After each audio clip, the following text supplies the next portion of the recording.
supporting Rubio all along the way. So you had a caller earlier supporting Cruz, and now he feels like Trump is being thrown under the bus. But I'll tell you what, I will meet that type of person halfway and vote for Cruz, because there's no way I'm going to vote for Trump.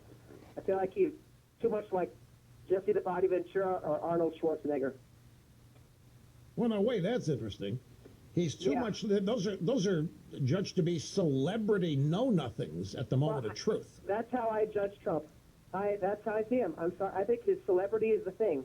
I think there are enough people, I think the numbers are showing it, that they will not vote for him, because our votes, at least to me, my vote is sacred. I don't want to go to my grave knowing that I helped put somebody in the highest, most important, most powerful office in the world that was going to be terrible, just terrible. And so I'm not going to vote for him. Let me probe here for just a second.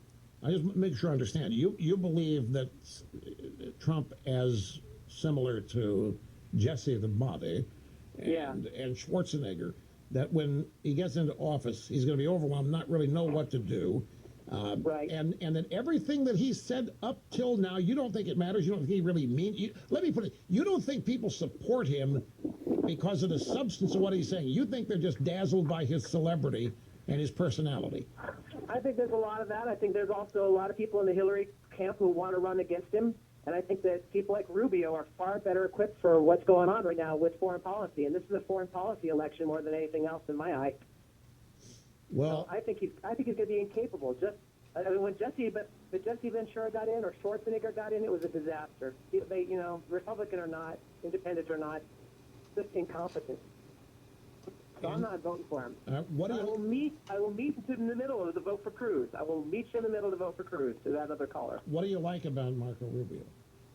Rubio seems to know foreign policy better than any of them and can speak so much clearer about it.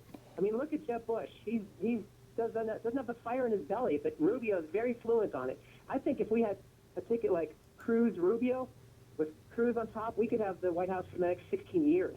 That's what I want to see. I want to see us get in there with Trump and have him be just impotent and useless and then lose in 4 years. And I don't think he would even get in. So that's my opinion. This is interesting to me, this belief that the guy running away with it on the Republican side can't win. And he's at 41% now in the Monmouth poll. Admittedly, Cruz way up in Iowa, although in Quinnipiac they're tied. Look, no cold water here, folks.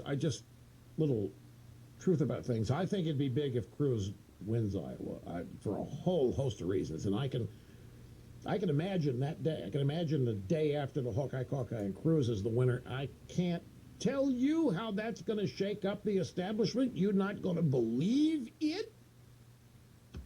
It's going to rattle them like you can't believe, and it's going to energize Cruz and his campaign. Right? I mean, right now we're just dealing with polls. There hasn't been a vote cast. But you get to the actual first votes cast, it changes everything. It always does, by definition. It should. But here you have one other thing about the Hawkeye Caucus. The last guy that won the Hawkeye Caucus was Rick Santorum in 2012. And he can't get a cup of coffee right now. And before that, in 2008, it was Huckabee.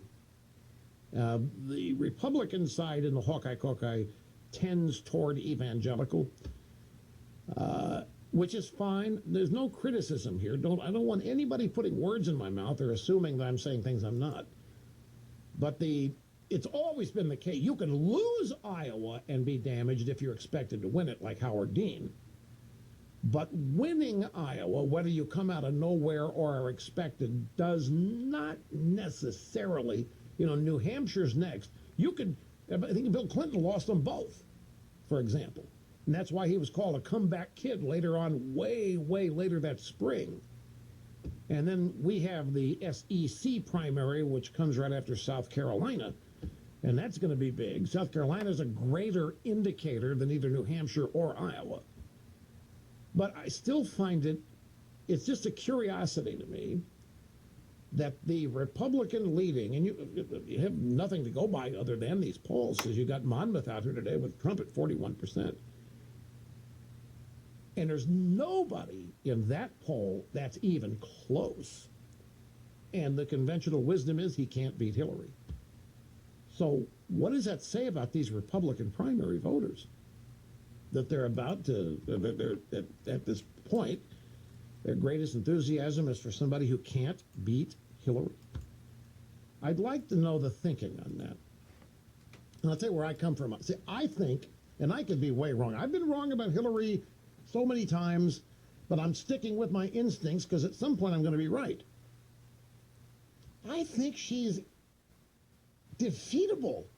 I think all it would take is somebody really trying, not being afraid, not being defensive, not being negative, not thinking, somebody unafraid to go after her because she's a woman, somebody unafraid of whatever mafia she has going after them, somebody willing to roll up the sleeve, tell the truth about this woman and her husband. I don't see the invincibility. I never have.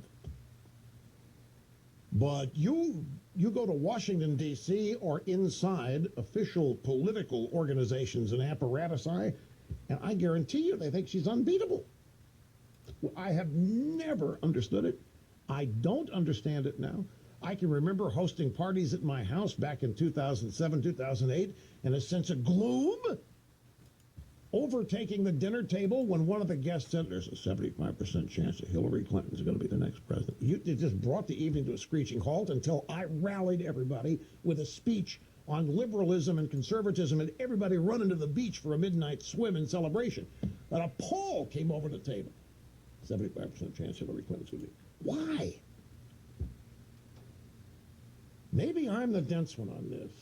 Maybe there's something about Hillary. I think it's more the strength of the Democrats and their electoral votes in the states they get than it is Hillary.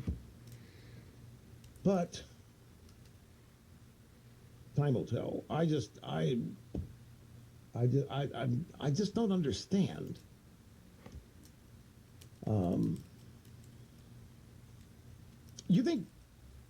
You think teams that line up to play, say, the New England Patriots, all week before the game go in saying we can't win? You think the coach is telling the player, look, our objective here, we want to come out of here with a moral victory. We want to be at least lose by no more than 10. You think that happens? It may. Coaches may have to fire players up. Who knows? I've never seen such defeatism disguised as brilliant prognostication when it comes to running against Hillary Clinton. I've never understood it. I probably never will. Rated the #1 talk radio personality of all time.